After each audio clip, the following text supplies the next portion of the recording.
सिद्धेभ्यः।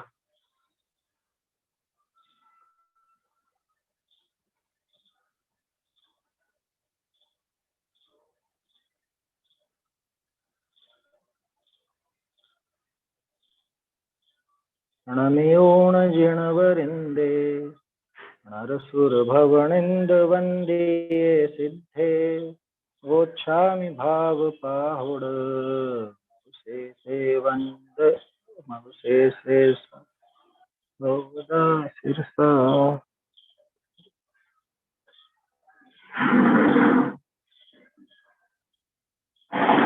करुणातम वंदे करे शुद्ध भाव करतार करूं भाव पाहुड़ तनी देश वचन का।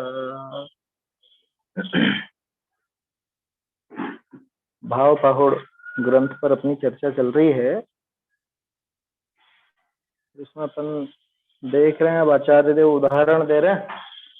वास्तव में जो कुटुंब से छूटा वह छूटा नहीं है, भाव से छूटे हुए कोई छूटा कहते हैं। ये अपन ने देखा 43वीं गाथा में, भाव विमुक्तो मुक्तो, है ना। ये भावों से जो विमुक्त हुआ, जिसने भाव विशुद्धि धारण की, भाव लिंग धारण किया, भावों से जिसने उस परिग्रह आदि को त्यागा है, वास्तव में वही त्यागी है। भावलिंग धारण किया है वो ही जिन लिंगी है। पूरे द्रव्य लिंग से वो कार्य होने वाला नहीं। द्रव्य लिंग के दोष तो बता ही दिए थे, मतलब मात्र द्रव्य लिंग अनंत अनंत काल तक जन्म मरण धारण करना पड़ेगा। तो भावलिंग सहित हो तो जल्दी से जल्दी ये मुक्ति को पा लेता है। भाव विमुक्त ही वास्तव में मुक्त है। अभिप्राय में वो वासना अगर पड़ी हुई है कषायों की, मिथ्यात्व की, तो वो जीव मुक्त नहीं हो पाता, वो संसार में भटकता रहता है, या जब तक वो भाव विमुक्ति ना हो तब तक तो नहीं हो पाता। ऐसी बात थी। फिर अब ये हाँ, अरे वो कषाय खत्म नहीं हुई इसलिए शुद्धि नहीं पाई, सीधी बात ये है। उसमें क्या बाहुबली मुनिराज को क्या वहां मिथ्या दृष्टि कहलाना है क्या? जब मालूम है क्षायिक सम्यक दृष्टि है, उसी भाव से मोक्ष जा रहे हैं, तो वहां ऐसी कोई विपरीतता नहीं थी। लेकिन ये वो तो इतना ऊंचा उदाहरण दे रहे हैं कि जब ऐसे जीव को भी एक संज्वलन कषाय मात्र भी इतना दुख दे सकती है, इतने समय तक संसार में अटका सकती है, तो फिर हमारी क्या विचार। समझ में ही बात। तो अब उदाहरणों की परंपरा चालू हुई यहाँ पे।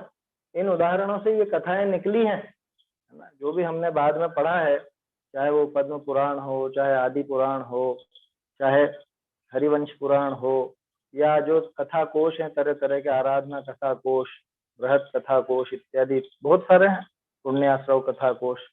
तो ये सब कहानियां यहीं से निकली है, समझ। यही उन कहानियों की गंगोत्री है, जन्म स्थल है, ऐसा समझ। क्या कहा था 44वीं गाथा में? पढ़ लेते हैं एक बार गाथा अपन, इसके अर्थ और भावार्थ को देखना ही है। देहादि चत्त संगो माणकसायेण कलुषियो धीर अत्पावणेन जादो बाहुबली कित्ययं कालम देहादि चत्त संगो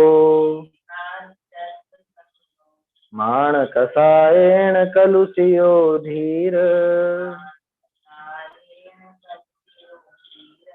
अत्पावणेन जादो बाहुबली कित्ययं कालम।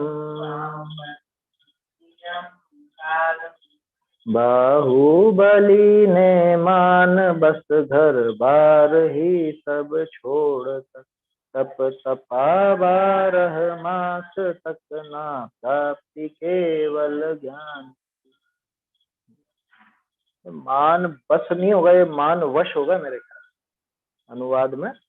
बाहुबली ने मान वश, मान कषाय के वश घर बार ही सब छोड़कर तप तपा 12 मास तक। हो सकता है मिसप्रिंट हो गया हो, कहीं और छपा है। अरे बस यहाँ बस क्या काम कर रहा है यहाँ पे, देखो गाथा अपन ने देख ली थी कल। देहादि चत्त संगो, शरीर आदि समस्त परिग्रहों का बाहर से तो त्याग कर ही दिया था, लेकिन मान कषायण, मान कषाय मात्र से ही अत्तावणेण, आतापन योग धर के भी मान कषाय से ही ये बाहुबली स्वामी कलुषियो धीर, कलुषित होते रहे। हे धीर, हे जिसको भी वो संबोधन दे रहे हैं, हे मुनि तू क्या जरा जरा सी बात में इतनी अकड़ में आ जाता है। बाहुबली 1 वर्ष तक आतापन योग धारण करके रहे, लेकिन वो मान कषाय वश, और जबकि बाहर से देहादि का संग भी उन्होंने त्याग दिया था, बाहर से वो सब परिग्रह त्याग दिया था, लेकिन उसके बावजूद वो कलुषित होते रहे। बाहुबली कित्यम कालम, कितने ही काल तक, कितने लंबे समय तक वो दुखी होते। बोलो सम्यक दृष्टि, क्षायिक सम्यक दृष्टि तद्भव मोक्षगामी की जब ये दशा हो सकती है, तो फिर तुम किस बात को मतलब द्रव्यलिंग पे क्या तवज्जो देते? उनसे ज्यादा श्रेष्ठ, अच्छा मुनिराज की प्रतिमा देखी कभी? मुनिराज की प्रतिमा बहुत कम देखने को मिलेगी, और बाहुबली स्वामी की प्रतिमा कितने वर्षों से पूजी जा रही है। अकेले बाहुबली ऐसे हैं जिनकी मुनि दशा में प्रतिमा जगत में बहुत बहुत व्याप्त। पार्श्वनाथ जी की भी है, फण वाली, वो मुनि दशा की है वास्तव में। तो बाहुबली स्वामी की वो मुनि दशा की प्रतिमा क्यों दिखाई गई कि जैन मुनि इतना उग्र तप करते हैं, ये दिखाने, है ना। तो इतना उग्र तप करने पर भी साल भर ऐसे ही खड़ा रहना पड़ा ना। इतना उग्र तप करने, वो तप तो चल ही रहा था, पहले ही दिन से चल रहा था, तो सिद्धि नहीं हुई उससे। और जैसे ही वो भाव विशुद्धता वहां पर आई, यहाँ पे भाव विशुद्धि का अर्थ मात्र उतना लेना है कि संजुलन का अभाव, ठीक है ना, क्योंकि बाहुबली मुनिराज तो भावलिंगी थे ही थे, शायद सम्यक दृष्टि भी थे। तो देहादि चत्त संगो, है ना, देहादि का संग त्यागने पर भी और आतापन योग धारण करने पर भी मात्र एक वो संजुलन मान के उदय में, संजुलन मान कषाय के वश वो कलुषित होते रहे और कितने ही काल तक तप करते रहे, लेकिन मुक्ति नहीं। अच्छा देखो, भोले जीव क्या समझता है, 1 साल तक तप किया ना जिसके फल में केवल ज्ञान हुआ, 1 साल तक तप तपने से अगर केवल ज्ञान होता तो वो उनको कैसे हो गया 48 मिनट में, है? भरत जी को कैसे हो गया? तो इसका मतलब इससे तो नहीं हुआ।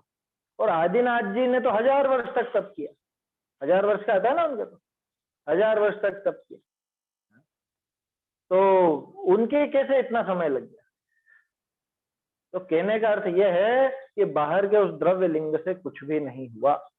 अरे ये तो 1 वर्ष तक ही खड़े रहे, वहां तो पता नहीं कितने अरबों खरबों तक की भी तपस्या हो तो भी अकेले इस द्रव्य लिंग से कुछ सिद्धि नहीं होगी, वो कलुषता ही हाथ आएगी। ये इसका आशय। गाथा के शब्द तो अपन ने कल देख ही लिए थे, इसको, इसका अर्थ और भावार्थ पढ़ता हूं मैं यहाँ से।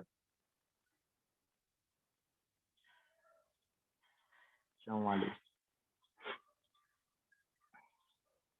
अर्थ देखो, बाहुबली श्री ऋषभ देव का पुत्र, सो देहादिक छोड़ा है परिग्रह जाने, ऐसा धीर निर्ग्रंथ मुनि भया, तो मान कषाय करी कलुष परिणाम रूप भया सता, केते काल आतापन योग आतापन योग करी तिष्ठ्या सिद्धि न पाई। भावार्थ, बाहुबली ते भरत चक्रवर्ती विरोध करी युद्ध आरंभ्या, कहा अपमान पाया, पीछे बाहुबली विरक्त होए निर्ग्रंथ मुनि भय, परंतु किछु मान कषाय की कलुषता रही, जो भरत की भूमि में मैं कैसे रहूं। तब कायोत्सर्ग योग करी 1 वर्ष ताई तिष्ठे, ते तेते केवल ज्ञान न पाया, पीछे कलुषता मिटी तब केवल ज्ञान उपजा। ताते कहे है, जो ऐसे महान पुरुष बड़ी शक्ति के धारक भी भाव विशुद्धि बिना सिद्धि न पाई, तब अन्य की कहा कथा। ताते भाव शुद्ध करना यही उपदेश है। आगे मधु पिंगल मुनि का उदाहरण कहे, ठीक है। मेरे ख्याल से कोई अंतर नहीं है शायद इसमें। देखो बाहुबली श्री ऋषभ देव का पुत्र है ना, ऋषभ देव के पुत्र थे ही सही आदिनाथ जी। अच्छा देखो अपने बोलने में भी ये ध्यान रखना चाहिए, किसके बेटे थे वो, ऋषभ देव के थे कि आदिनाथ जी के थे? देखो राज दशा में तो ऋषभ देव नाम था, आदिनाथ तो जब वो केवल ज्ञानी हो गए उसके बाद नाम हुआ कि सबसे पहले ये तीर्थंकर है, इसलिए आदि, नाम तो ऋषभ ही था। तो आदिनाथ जब केवल ज्ञान दशा के बाद कहा जा रहा है तो उस दशा के बाद का पुत्र नहीं कहा जाएगा, उनके पुत्र पुत्री जो कहे जाएंगे या पत्नी वगैरह जो भी कही जाएगी वो सब ऋषभ। आदिनाथ जी ने 80 ऋषि का उपदेश दिया था ना, है? राजा ऋषभ देव ने दिया था, आदिनाथ जी ने नहीं दिया, ये ध्यान रखना। बच्चे तो जल्दी पकड़ते हैं इन बातों को, अगर बच्चों को बचपन से सिखाओ तो वो बहुत जल्दी पकड़ते। हम तो पाठशाला में इस तरह से उनसे प्रश्नोत्तर भी करते थे कि भगवान महावीर के माता पिता का नाम बताओ, तो क्या जवाब आएगा? कि भगवान के माता पिता ही नहीं होते, भगवान जन्मते ही नहीं है, भगवान तो बनते हैं। ये चीजें थोड़ा विचार करना चाहिए। फिर ठीक है वो बोलने में सामान्य बोलने में आ जाता है, लेकिन उसकी जो उसका रहस्य है वो अपने को ख्याल में होना चाहिए। क्या कह रहे हैं, बाहुबली श्री ऋषभ देव का पुत्र देहादिक परिग्रह को छोड़कर, अभी देहादि परिग्रह को छोड़ने का अर्थ समझ गए ना, उसके प्रति बिल्कुल विरक्ति आ चुकी थी। माने ऐसा नहीं है कि वो भावलिंगी नहीं थे, भावलिंगी तो थे, है ना, भावलिंगी होने के बाद भी उनके वो जरा सी मान कषाय इतनी दिक्कत खड़ी कर रही है, तो जिसके भावलिंग है ही नहीं उसकी क्या दशा होगी ये बताना चाहे, इसलिए भावलिंगी मुनिराज का उदाहरण दिया। नहीं तो कोई सोचे कि ये तो सब द्रव्यलिंगियों के उदाहरण होंगे, ऐसा नहीं, द्रव्यलिंगी का उदाहरण नहीं है, मतलब मात्र द्रव्यलिंगियों का, भावलिंगी का भी उदाहरण लेकर के बताएंगे कि जरा सी भी वो कषाय बाकी रह जाए तो वो बहुत दुखी करती है।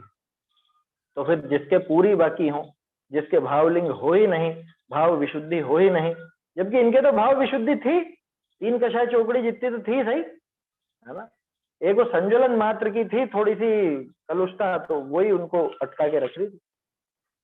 परिग्रह को छोड़कर निर्ग्रंथ मुनि बन गया तो भी मान कषाय से कलुष परिणाम रूप होकर, थोड़ी सी ऐसी कलुषता आई, ऐसे कलुष परिणाम रूप होकर कुछ समय तक, कुछ समय कितना, 1 वर्ष, ये कुछ समय तक सही नहीं है इसका अनुवाद, क्योंकि कितने ही काल तक, कितने ही समय तक, कुछ समय में तो थोड़ा सा समय दिखता है,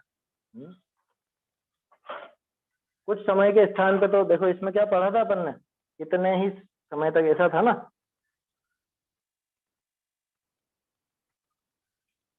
कहते काल, कितने ही समय, काफी समय तक लिख सकते हैं। कहते का अर्थ थोड़े उसमें होता है कि कितने ही काल तक, यानी बहुत लंबे समय, कुछ के स्थान पे काफी कर लो उसमें सुधर जाएगा बात। काफी समय तक आतापन योग धारण कर स्थित हो गया फिर भी सिद्धि नहीं पाई। समझ में आ रहा, सरल है अर्थ तो। भावार्थ, बाहुबली से भरत चक्रवर्ती ने विरोध कर युद्ध आरंभ किया। किसने करा था युद्ध प्रारंभ? भरत जी नहीं करा था, बाहुबली ने नहीं करा था, वो तो थे अपने पोदनपुर में मजे।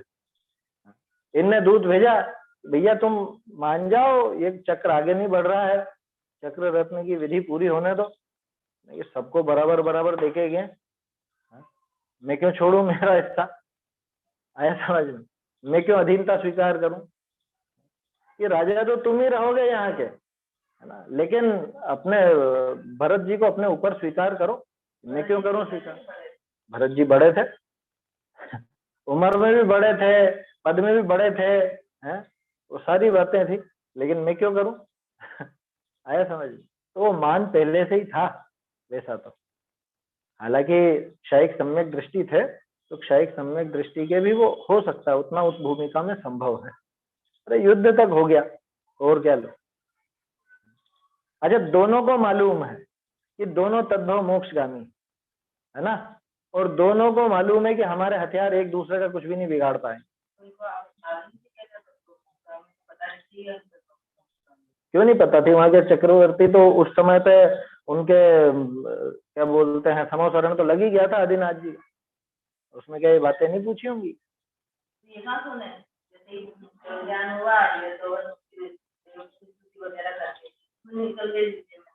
तो बीच बीच में आते नहीं थे जो रात को होती थी समोसरण की सभा है?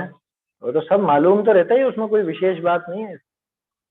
लेकिन देखो, यह है चारित्र मोह की कमी, है ना, मतलब चारित्रिक कमजोरी है, चारित्र मोह के उदय से ऐसी कमी रह जाती है। चारित्र श्रद्धा का दोष नहीं है, अभिप्राय में कोई खोट नहीं है वहां पे, ध्यान रखना, ना भरत जी के ना बाहुबली के, लेकिन चारित्रिक विकार ऐसा आ जाए तो आ जाए, ऐसा विकार आ जाए, कोई बड़ी बात नहीं। वो तो महामूर्ख और धूर्त लोग हैं जो इनका बहाना लेकर के अपने शिथिलाचार का पोषण करना चाहते हैं। क्या खुद लड़े और कहे कि भरत जी और नहीं लड़े थे क्या, हम लड़ लिए थे, उसमें क्या हो गया? कि वो तो दीक्षा लेके मुनि भी बने थे और उन्होंने तो एक एक बरस तक ऐसा तब भी किया था, तुम भी तो कर लो। मतलब वो तो सीधी सी कहावत है ना, कि सुअर की नियत कहाँ होती है कि वो विष्ठा पर ही होती है, वो नीचे ही देखेगा, वो ऊंची चीज नहीं देखेगा कभी।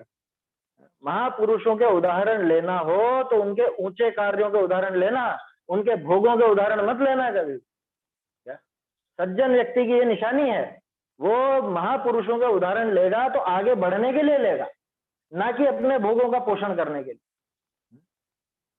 ये तो ऐसे ऐसे ढीठ हो गए ना कि वो उसमें क्या बड़ी बात है, ये तो पुराणों में भी आते हैं ऐसे किस्से। तो कोई मान लो मुनि वेश धारण करके और ऐसा कुछ गंदा आचरण करे, कुछ ऐसा शिथिलाचार व्यभिचार करे और कहे उसमें क्या है, कहानियों में ही आता है, रुद्र वगैरह भी तो उत्पन्न हुए ही है। बोलो, टीवी पर ऐसे बोले हैं कुछ मूर्ख लोग उसमें क्या है, रुद्र भी तो उत्पन्न होता है। अरे होते हैं तो वो अच्छी बात बताई क्या, उसकी प्रशंसा की गई क्या? अपने भोगों के पोषण में, अपनी गलतियों के पोषण में महापुरुषों के उदाहरण जो लेता है वो महाभ्रष्ट है, धूर्त है, महापापी है, नीच है बिल्कुल। आया समझ? उसकी निगाह एकदम खोटी है, क्योंकि वो तो वो जस्टिफाई करना चाहता है कि हाँ मैं जो कर रहा हूँ गलत नहीं कर रहा हूँ, हम भोग रहे हैं तो कुछ गलत नहीं भोग रहे हैं। महापुरुषों ने भी भोगा, आदिनाथ जी ने 2-2 शादियां की है? और की हुई, भरत चक्रवर्ती ने तो 96,000 की, हम 2-3 कर ले में तो क्या दिक्कत है उसमें समझ में बात? ऐसे अपने अपने विषय भोगों का पोषण महापुरुषों का को आदर्श बनाकर नहीं कर, उनको आदर्श बनाओ अपना जीवन आदर्श बनाने के लिए, उनका उदाहरण लो अपने जीवन में आगे बढ़ने के लिए। आया समझ?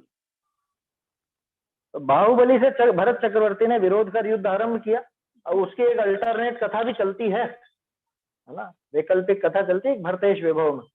क्या युद्ध बुद्ध कुछ हुआ ही नहीं, तो उन्होंने कहा कि जा तू भी जा यहाँ से, चक्र तू भी जा। तो चक्र को तो भेजा, कोई चलाया नहीं, और चक्र भी वहां जाके स्थित हो गया। तो बाहुबली को भी लगा कि अरे देखो मेरे पीछे चक्र को छोड़ रहे हैं, हटाओ, क्या करना इस राजपाट, वो भी छोड़ के चले। युद्ध बुद्ध नहीं हुआ, वो प्रेम से मिले करे, तो जल क्रीड़ा करी, उसको जल युद्ध नाम दे दिया। एक दूसरे को देखा उन्होंने, उसको नेत्र युद्ध नाम दे दिया, दृष्टि युद्ध नाम दे दिया। तो ऐसे वो खेल खेल में उन्होंने कि ले मैं हार जाता हूँ, वो चक्रवर्ती खुद ही हार गए, ऐसी उसमें कथा है। वो भी एक एंगल है विचार करने का, गंभीरता हो सकता है, कोई बड़ी बात नहीं, क्योंकि शायद सम्यक दृष्टि, और ये भी संभव है क्योंकि चारित्रिक विकार इस तरह का हो सकता है, ये आचार्यों ने दिखाया। लेकिन खास बात, इनके चारित्रिक विकार को हम आदर्श न बनाएं, इनके चारित्रिक विकार को हमारे विषय भोगों के पोषण का उदाहरण न बनाएं, उससे उनको सही सिद्ध न करने बैठे, ये हमारी प्रवृत्ति होनी चाहिए। लेकिन आज का तो जमाना बिल्कुल उल्टा है, आम लोगों की छोड़ो, वक्ता भी ऐसे हो गए, वो विद्वान भी वो व्याख्या करेगा तो वो उसमें मतलब पक्ष लेगा, अपने विषय भोगों के लिए उनकी बात पेश करेगा, ये कर सकते हैं, उसमें क्या है? ये प्रेम प्रसंग क्या पहले नहीं होते थे क्या? है कृष्ण जी नहीं उठा के ले गए थे क्या उसको देवकी को? और प्रद्युम्न ने तो उसकी सगाई हो गई थी, और सगाई के बाद ही उठा लिया उत्तरा को, उत्तरा ही नाम था ना, क्या था वो दुर्योधन के बेटे से जिसकी शादी होने वाली थी। अभिमन्यु कहाँ से आ गया? प्रद्युम्न कुमार की कह रहा हूँ, प्रद्युम्न कुमार दुर्योधन की बेटी से, दुर्योधन की बेटी थी जिसकी शादी वो भानु कुमार से तय हो गई थी, तो बीच में ही ले गए उठा बोलो। और आज कोई ऐसी हरकत करे और उस पर कोई उंगली उठाए तो क्या कि ऐसा पुराणों में ही हुआ, हम क्या करें उसमें? अरे पुराणों में जो किस्सा हुआ वो बताया है, उसको ये नहीं कहा कि ये सही हुआ। समझ में आ रही है बात? उसको ये नहीं कहा गया कि ये आदर्श स्थिति है, ये बढ़िया किया, उसकी प्रशंसा करी गई आचार्य देव ने। उसका उदाहरण तो तब लेना जब आचार्यों ने उसकी प्रशंसा करी। जैसे अपन ये भक्ति में व्यर्थ के नृत्य गान आदि की मना करते हैं, तो लोग कहते हैं देखो पुराणों में आता है ऐसे ऐसे नाच रहे थे और ये कर रहे थे, और वो देखो वनमाला भी तो नाची थी वहां पर अष्टानिका के उसमें जुलूस में, तो नाची थी, फिर उसके बाद क्या हुआ था है? तो वसुदेव और वो दोनों आपस में प्रेम मुग्ध हो गए, मंत्र मुग्ध हो गए, और उसके बाद फिर वो उनके घर में झगड़े वगड़े भी हुए उस चक्कर में। वसुदेव को कोई उठा करके भी ले गई विद्याधरी, और वो सारे किस्से भी तो हुए, वो सब नहीं हुआ। और वो काम हुआ तो वो अच्छा हुआ क्या, आचार्य ने तारीफ की है क्या उसकी? ये देख, मतलब दृष्टि इतनी खोटी हो गई है श्रोता की भी और वक्ता की भी, कि वो उन उदाहरणों को लेकर के अपने दोष पुष्ट करना चाहते। जैसे एक छोटा सा उदाहरण बताता हूं आपको, पुराणों से भले ना ले, अपन किसी को बताओ कि ये चीज तो अभक्ष है, तुम्हारे वही खाते हैं, तुम्हारे वो बड़े बड़े पंडित हैं वही खाते हैं, वही ऐसा करते हैं, वही एसी में रहते हैं, वही कूलर पंखा सब चलाते हैं, तो तुम मना करते हो इसकी? बोलो, नहीं इस तरह के कहने वाला, तो इसकी नीयत कहाँ जा रही है? ये ऐसा व्यक्ति ही पुराणों के उदाहरण लेकर के अपने दोषों को पुष्ट करना, अपने दोषों को बिल्कुल क्या कहते हैं, चोरी और सीना चोरी, वो वाला हिसाब है। ये सीना चोरी कर रहा है, मुंह चोरी करता है ये पुराणों को उदाहरण लेकर। तो यहाँ जो उदाहरण दिए जा रहे हैं उनमें उस बात की गंभीरता को अपने को समझना है कि वो उदाहरण क्यों दिए, है ना। यहाँ एक तो ये समझ लो, बाहुबली का जो उदाहरण दिया, तो यहाँ बाहुबली को मिथ्या दृष्टि नहीं कहा है ना, और ना ही बाहुबली को कोई ऐसा मात्र द्रव्यलिंगी कहा, तो थे भावलिंगी थे, लेकिन ये चारित्रिक विकार इतना सा भी फांस तनकसी तन में साले, वो वाला हिसाब है। ये जरा सी भी, हाँ हाँ, तो उनके मन में तो रही ना, वहां पे भरत जी के एंगल से कहानी सुनाई है, वहां बाहुबली को कोई वो थोड़े ना बताया कि बाहुबली के मन में कुछ भी नहीं। देखो, बाहुबली से भरत चक्रवर्ती ने विरोध कर युद्ध प्रारंभ किया और भरत का अपमान हुआ, वही गया ना अपमान, भरत जी को हरा दिया वो तीनों युद्ध में, और चक्र भी जाके वो बाहुबली की उंगली पे स्थित हो गया, तो एक तरह से चक्रवर्ती का अपमान ही तो हो गया है। तो उसका हथियार भी इनके पास, और मतलब उनका सारी चीजें भी इनको मिल गई, सारे युद्ध भी इनने जीत लिए, अपमान हो गया। लेकिन उसके बाद बाहुबली विरक्त होकर निर्वंश मुनि बन गए। उनको हृदय में ये बात आई कि अरे कहाँ देखो, जरा से इस राजपाट के पीछे मैं अपने पूज्य बड़े भाई के ऊपर ही हाथ उठा रहा हूँ, या इनसे झगड़ा कर रहा हूँ, या जो भी है, जैसा भी प्रसंग बना हो, इसके पीछे ये करना उचित नहीं। तो वो सब छोड़ करके, सारा राजपाट छोड़ के चले गए, मुनि बन गए। परंतु कुछ मान कषाय की कलुषता रही कि भरत की भूमि पर मैं कैसे रहूं, वो शल्य एक मन में बनी रही। शल्य का अर्थ यहाँ पे ध्यान रखना, कल भी चर्चा की थी अपन, यहाँ शल्य का अर्थ वो माया मिथ्या निदान वाली शल्य नहीं है। शल्य माने एक वो कसक, क्या एक वो कषाय की जरा सी कसक जो है, जरा सी कषाय बाकी है?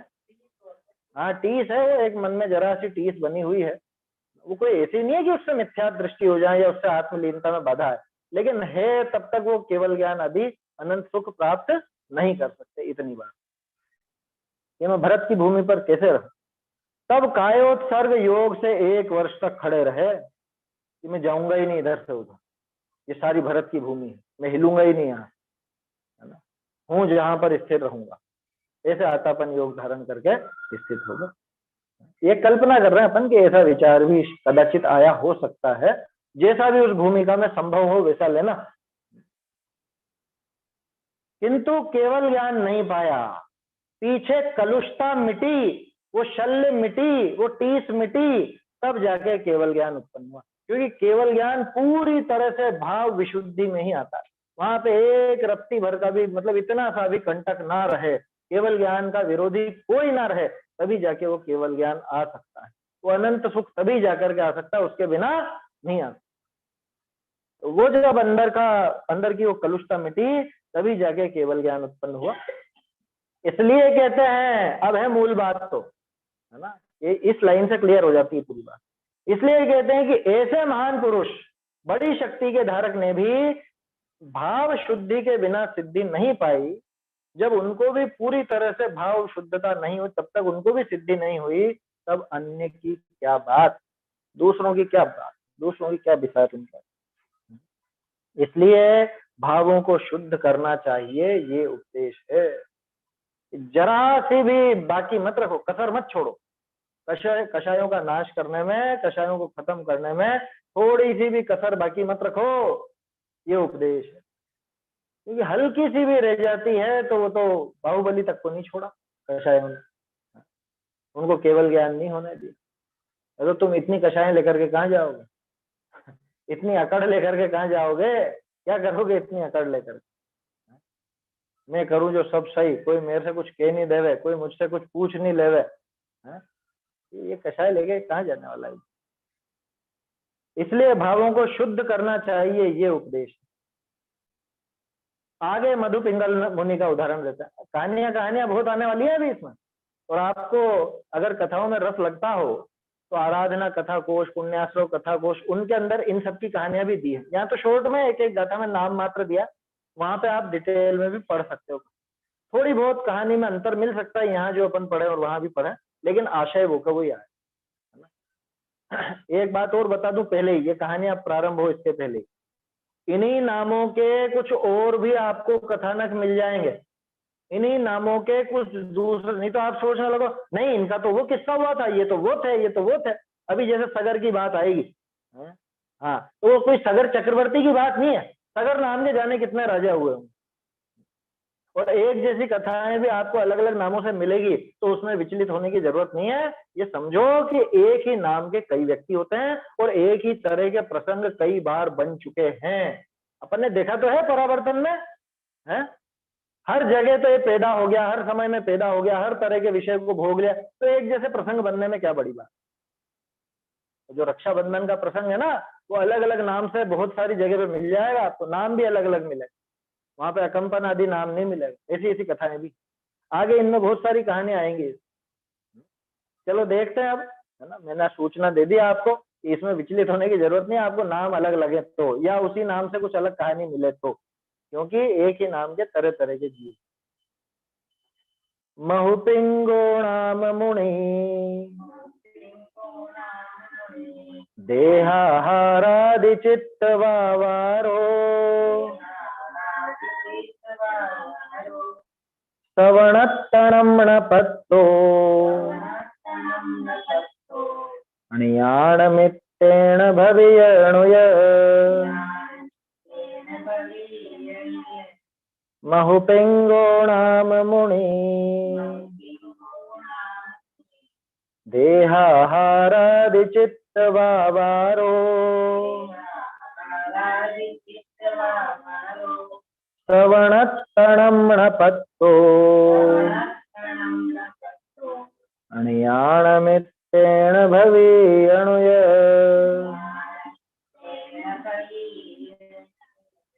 तज भोजनादि प्रवृत्तियां मुनि पिंगलारे भाव अरे मात्र निदान से पाया नहीं श्रमणत्व को।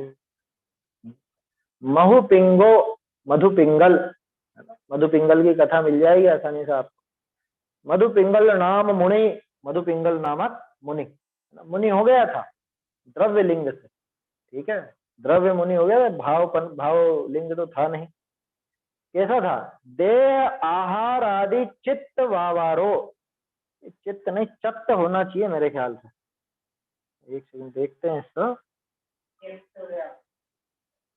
चत्त ही है ये, ई की मात्रा नहीं आएगी, है ना, ई की मात्रा गलत है, चित्त नहीं होगा, ये चत्त होगा, चत्त, चत्त मतलब त्यक्त।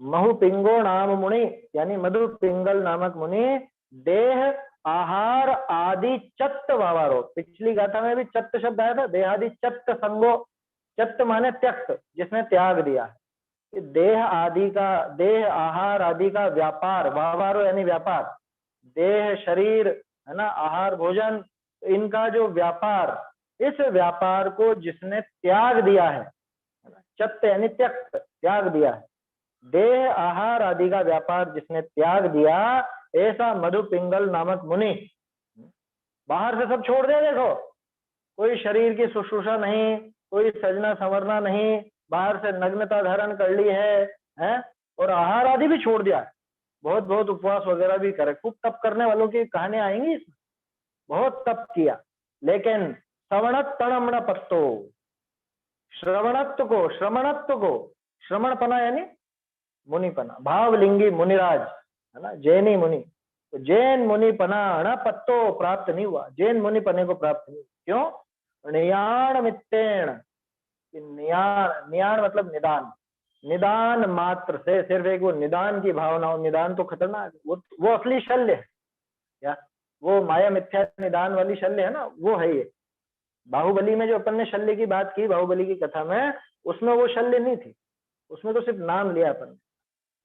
यहाँ तो निदान मात्र जो शल्य है, उससे वो इतने मतलब इस दुष्टता को प्राप्त हुआ, मुनिपने को प्राप्त नहीं हुआ।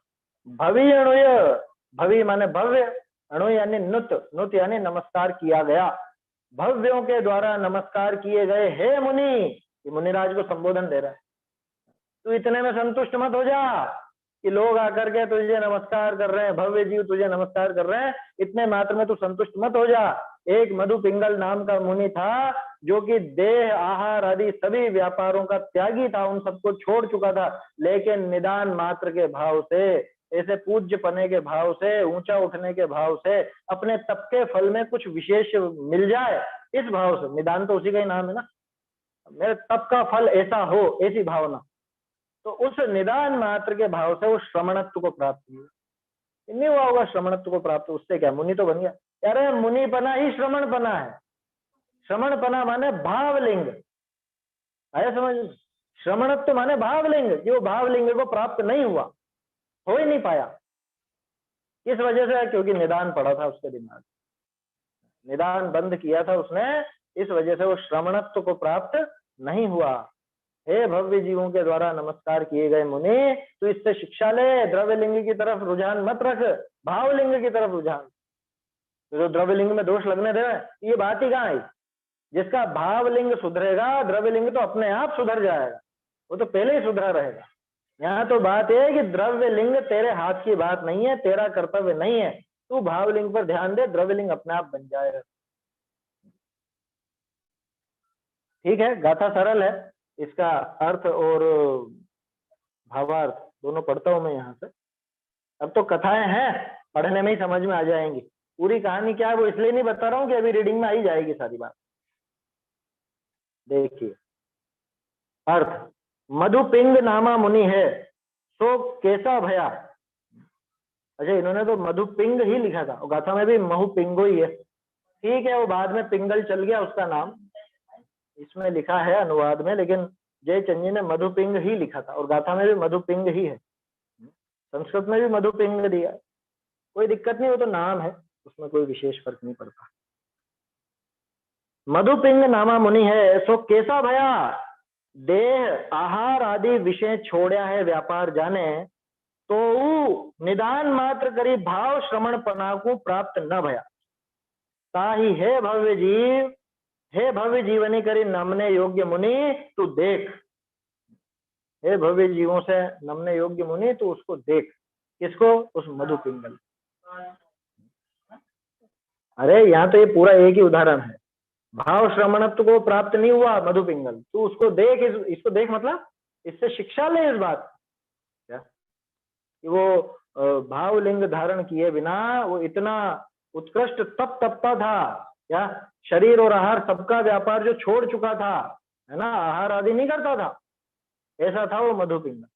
इतना उत्कृष्ट तपस्वी होने पर भी वो भावलिंग को धारण नहीं कर पाया, श्रमण पने को नहीं पाता। श्रमण पना नहीं मिला तो क्या बिगड़ा?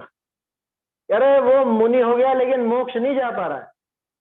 श्रमणत्व तो नहीं हुआ माने मोक्ष नहीं हुआ। आया समझ में? संसार में भटकेगा। भावार्थ मधुपिंग, ये सब जगह इन्होंने पिंग ही लिखा है। देखो, मधुपिंग नाम मुनि की कथा पुराण में है। ताका संक्षेप ऐसा, इसकी डिटेल की जरूरत नहीं पड़ेगी, पढ़ रहा हूं मैं, उसमें से जहां समझ में नहीं आया वहां पे बता दीजिएगा, बाकी पढ़ ही लेते हैं। इस भरत क्षेत्र विषय, सुरम्य देश विषय, ओदनापुर का राजा तृण पिंगल का पुत्र मधुपिंगल, मधुपिंगल था, यहाँ दे दिया इन्होंने पिंगल। सो चारण युगल नगर का राजा सुयोधन की पुत्री सुलसा का स्वयंवर में आया था। दो अलग अलग राज्य हैं, एक तो हो गया चारण, क्या नाम है इसका, भरत क्षेत्र का सुरम्य देश, उसमें पोदनापुर का राजा तृण पिंगल, उसका बेटा था ये मधुपिंगल। ठीक है, ये हो गया अलग किस्सा। अब चारण युगल नगर का राजा, उसका नाम सुयोधन, उस सुयोधन की पुत्री सुलसा के स्वयंवर में ये आया था। और तहां ही साकेतापुरी का राजा सगर आया था। अब ये सगर चक्रवर्ती नहीं, ध्यान रखना, साकेतापुरी का राजा सगर आया था। सो सगर के मंत्री मधुपिंगल को कपट करी सामुद्रिक शास्त्र नवीन बनाए दूषण दिया। जो याके नेत्र पिंगल हैं, माजरा है, सो याकू जो कन्या वरे सो मरण को प्राप्त होए। तब कन्या सगर के गले वरमाल गेरी, मधुपिंगल को वर्या नहीं। तब मधुपिंगल विरक्त होए दीक्षा लई। पीछे कारण पाए सगर का मंत्री का कपट को जानी, क्रोध करी निदान किया। जो मेरे तप का फल ये हो, जो जन्मांतर विषय सगर के कुल को निर्मूल करूं। ता पीछे मधुपिंगल मरकर महाकालासुर नामा असुर देव भया। तब सगर को मंत्री सहित मारने का उपाय हेरता भया। तब क्षीर कदम्ब ब्राह्मण का पुत्र पर्वत पापी याको मिल्या। तब पशुनि की हिंसा रूप यज्ञ का सहाय होए कही, सगर राजा को यज्ञ का उपदेश करी यज्ञ कराए, मैं तेरा यज्ञ का सहाय होगा। तब पर्वत सगर पासी यज्ञ कराया, पशु होमे इस पाप ते सगर सात में नरक गया। और कालासुर सहाय भया, तो यज्ञ के कर्ता को स्वर्ग गए दिखाए। ऐसे मधुपिंगल नाम मुनि निदान करी कालासुर देव होए महापाप उपार्जा। ताते आचार्य कहे है, मुनि होए तो भाव बिगड़े तब सिद्धि को न पावे। या की कथा विस्तार करी पुराण नीते जाने। समझ में आई बात? ये पूरी कहानी है। कहानी का सार तो समझ में आ गया होगा मेरे ख्याल से। भाई वो वहां पे गया, सगर भी गया और ये भी गया, मधुपिंगल भी, है ना। तो सगर तो असल में क्या था, ये पूरी कहानी इस तरीके शॉर्ट में थोड़ा सुना देता हूँ आप लोगों को। वो सगर तो सफेद बाल देख के विरक्त हो रहा था। तो उसकी दासी ने कहा कि अरे स्वामी, ये तो आपको बहुत गजब का लाभ होने वाला है, ये उसकी निशानी है, आप विरक्त मत हो। और उसका मंत्री जो था, उस मंत्री ने भी कहा कि महाराज आप चिंता मत करो, सब बढ़िया काम होगा, मैं बनाऊंगा आपको, आप तो वहां चलो, वहां सुलसा का स्वयंवर हो रहा है, वहां चलो। तो वो चला गया उनके कहने तक। तो पहले तो वो जो नौकरानी थी, वो नौकरानी ने भी जाकर के, दासी ने उसको, जो राजकुमारी थी, राजकुमारी के मन में बहुत इसके प्रति प्रेम भरा, तो ये सगर की तरफ हो गई। फिर राजकुमारी की माँ ने समझाया कि अरे बेटी, ये क्या तू उसके चक्कर में पड़ रही है, वहां तो तेरी जाने कितनी सौतने हैं सगर के, तो मधुपिंगल बहुत सुंदर है, समझदार है, इससे ब्याह कर। तो इसकी रुचि इधर हो गई।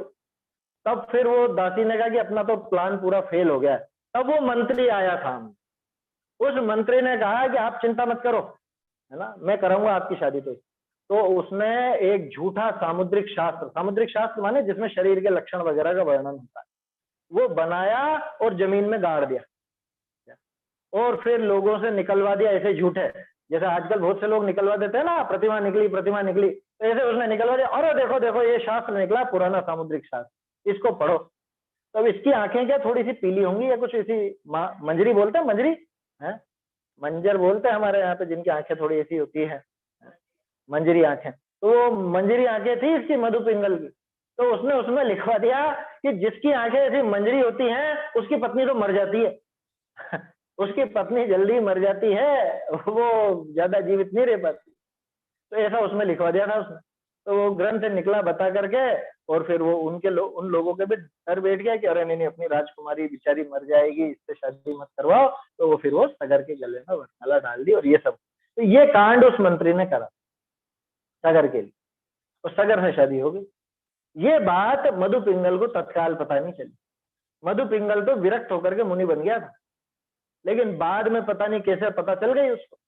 और तपस्वी तो जबरदस्त था, देखा ना यहाँ पे, शरीर और आहार सब चीजें छोड़ दी थी। तो वो विशेष ऐसा तप किया उसने। अब फिर जब उसको ये बात पता चली तो बहुत गुस्सा आ गया, और गुस्सा आया कि ये मंत्री को भी मारूंगा और ये सगर को भी मारूंगा, और इनको नहीं मारूंगा, इनके पूरे कुल का नाश करूंगा, ऐसे पूरे कुल का नाश करूंगा। तो उस भाव में तो मुनि दशम में मरा, बाहरी मुनि दशम, भावलिंग तो नहीं था, उस द्रव्य लिंग सहित ही वो मरा। और मर करके, अब चूंकि सबके प्रभाव से जो भी पुण्य बांधा था, उस पुण्य के प्रभाव में देवगति तो बनी, लेकिन वो स्वर्ग का नहीं बना, वो बन गया फिर ये ऐसा असुर कुमार। ठीक है, ऐसा असुर कुमार देव बन गया वो, कालासुर, महाकालासुर नाम आया ना ये, ऐसा बन गया। अब इसको कुछ योजना चलानी थी कि क्या करें इसका जो ये बिगाड़ हो, क्योंकि पुण्य तो उसने भी खूब बांध रखा था, सगर ने भी। ध्यान रखना, सगर चक्रवर्ती की बात नहीं है।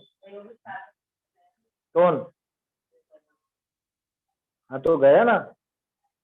तो उसमें क्या है, वो उसने ऐसी योजना बनाई, एक कोई ऐसे ही था अन्यमति, और ऐसे ही क्रियाकांड करता था, क्षीर कदम्ब। अब वो क्षीर कदम्ब और उसके बेटा पर्वत, इन सब की कथा वो की वही है जो नारद और पर्वत की कहानी है ना, वसु राजा की, वो की वही कहानी है। इसलिए मैंने आपको पहले हिंट दे दी थी, कथाएं एक जैसी मिल सकती है, नाम एक जैसे मिल सकते हैं, नाम भी एक ही है। वो भी क्षीर कदम्ब का बेटा था, यहाँ भी क्षीर कदम्ब का बेटा पर्वत। तो वो पर्वत को इसने पकड़ा, महाकालासुर ने, कि तू एक काम कर, मैं वो योजना बता रहा हूँ, तू ये इस राजा से, सगर राजा से यज्ञ करवा, और इस यज्ञ में तरह तरह के पशुओं की बलि दे, होम कर दे उनको जीते जी। क्या कि नहीं नहीं ऐसा नहीं हो पाएगा, सब मुझको विपरीत कर। अरे मैं हूं ना तेरे साथ, मैं सहायक बनूंगा तेरा, मैं लोगों को राजी करूंगा इस बात के लिए, वो सब मुझ पे छोड़ दे। ऐसा उस महाकालासुर ने इसको योजना बता करके, योजनाबद्ध तरीके से वो सगर को इसने पटा लिया, बेवकूफ बना दिया पर्वत ने, और वो यज्ञ किया, होम किया। तो वो सगर मर करके 7वें नरक में गया, वो पर्वत भी गया। और इसका क्या हुआ, अरे ये देव भले ही था, लेकिन देव था तो तत्काल तो नरक में जाता नहीं, ठीक है ना, क्योंकि देव हाथों हाथ तो नरक में जाते नहीं है मरकर, लेकिन मर करके इसने भी अनंत भव बिगाड़ दिए। अच्छा, और एक और चीज इसने क्या करा था, उन जो जो वो बलि दे रहे थे, उन सबको इसने स्वर्ग जाता हुआ दिखा दिया अपनी विक्रिया से। विक्रिया तो रहती है देवों के पास।